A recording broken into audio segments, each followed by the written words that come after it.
감추인 만나 69화 신분의 고하에 관계없음. 그 다음 최고 건축자의 동역자입니다. 그의 이름은 오홀리압입니다. 그 뜻은 내 아버지의 천막입니다. 이것은 매우 의미가 있습니다. 모든 사람이 하나님의 성막을 관심했습니다.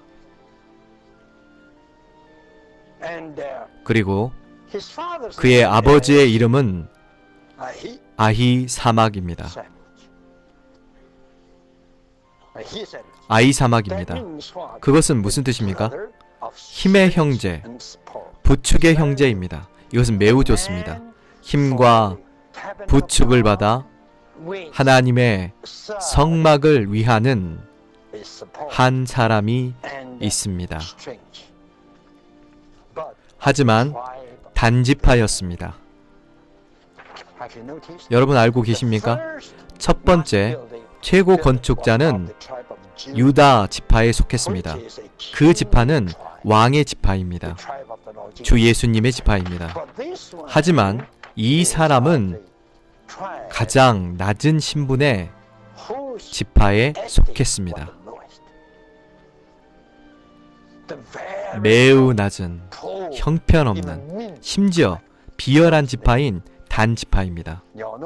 여러분 모두 이것을 압니다. 이것은 무엇을 가리킵니까? 하나님의 건축에서 건축의 일이 반드시 어떠해야 함을 가리킵니까? 반드시 높은 신분과 낮은 신분 모두로 이루어져야 함을 가리킵니다. 왕의 지파든 낮은 지파든 관계없습니다. 여러분이 하나님의 자녀들 가운데 있는 백성인 한 여러분은 반드시 연결되어 있어야 하며 포함되어야 합니다. 저는 여러분에게 역대기하 2장을 다시 제시합니다. 그것은 나중에 성전을 건축하는 것을 보여줍니다. 최고의 건축자는 솔로몬 왕입니다. 그는 유다 지파였습니다. 그리고 그는 동역자로 다시 단 지파에 속했던 일을 취했습니다.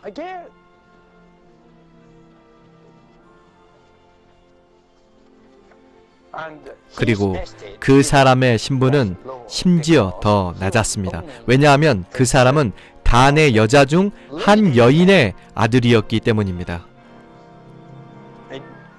단 지파의 딸의 아들이었습니다. 그리고 그녀의 남편은 두로 사람이었습니다. 그러므로 여러분 보십시오. 성경은 놀랍습니다. 성전을 건축할 때도 최고의 건축자는 왕의 지파인 유다 지파였고 동역자는 낮은 지파였습니다. 성전 건축의 원칙도 똑같습니다. 최고 건축자는 유다 지파에서 나왔습니다. 심지어 그는 왕인 솔로몬이었습니다. 그리고 그의 동역자는 단 지파 사람 중 한 명이었습니다. 이것이 성경입니다. 이것이 모두 우연이라고 생각하지 마십시오. 아닙니다. 이것은 모두 하나님의 주권 아래, 그분의 주권 아래 있습니다. 그렇죠? 이 건축의 동역자의 주된 일은 기록에 따르면 가르치는 것이었습니다. 가르치는 것입니다. 의심할 것 없이 그는 현명했습니다. 하지만 그는 반드시 모든 지혜와 총명과 지식을 주로 부살렐에게 받아야 했습니다. 그런 뒤에 그는 가르치러 나왔습니다. 다른 이들을 가르치러 나왔습니다. 이것은 매우 아름답고 좋은 조화를 우리에게 보여줍니다.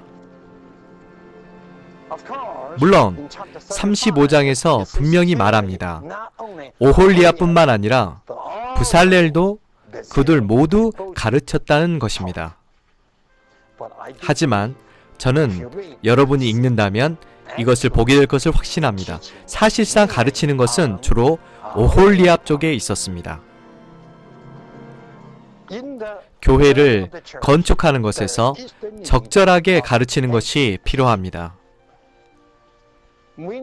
하나님의 건축에 관하여 성도들을 가르쳐줄 오늘날의 오홀리압과 같은 사람이 우리에게 필요합니다. 최고 건축자에게서 받은 모든 지혜와 총명과 지식과 온갖 기술에 따라 가르쳐줄 사람이 필요합니다.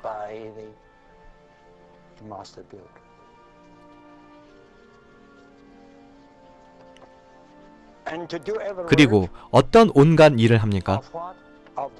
세공 기술자의 일입니다.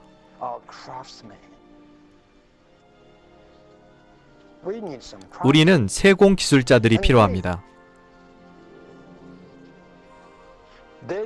그리고 솜씨 좋은 장인입니다. 하나님의 지시는 아주 많이 상세합니다. 저는 세공 기술자, 솜씨 좋은 장인이 특별한 기술을 가진 이들이라고 생각합니다. 기술자는 평범한 일반적인 일꾼입니다. 그러나 솜씨가 좋습니다. 아무튼 수노와 짜는 기술자가 있습니다. 우리는 이것을 압니다. 아마 고대 모두 여자 일꾼들이었을 것입니다. 여자들이 수노와 짜는 일을 했습니다. 여자들이 수노와 짜는 기술자들이었습니다. 청색실, 그것은 하늘에 속함을 의미합니다. 자주색실, 그것은 무엇을 의미합니까? 왕권, 왕에 속한 것을 의미합니다. 그리고 진홍색 실입니다. 이것은 구속을 의미합니다. 그러므로 여러분 자매님들은 교회 건축의 일에 참여할 때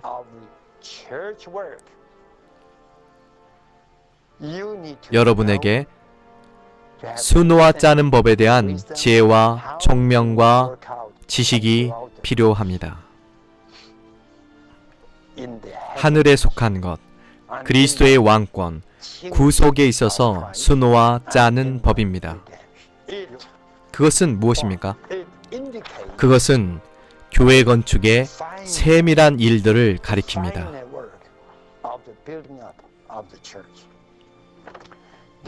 그리고 마지막입니다. 건축자들. 그것은 거의 모든 이들을 의미합니다. 그들은 하나님께 지혜와 총명을 받았습니다. 다음으로 여러분은 마음의 감동을 받아야 합니다. 여러분은 하나님의 건축을 위하여 매우 뜨겁고 불타는 마음을 가져야 합니다. 그리고 이러한 불타는 마음은 여러분을 감동시킵니다. 그리하여 교회 건축에 참여하게 합니다. 우리 모두 그러한 마음이 필요합니다. 그리고 이것이 우리의 동기입니다.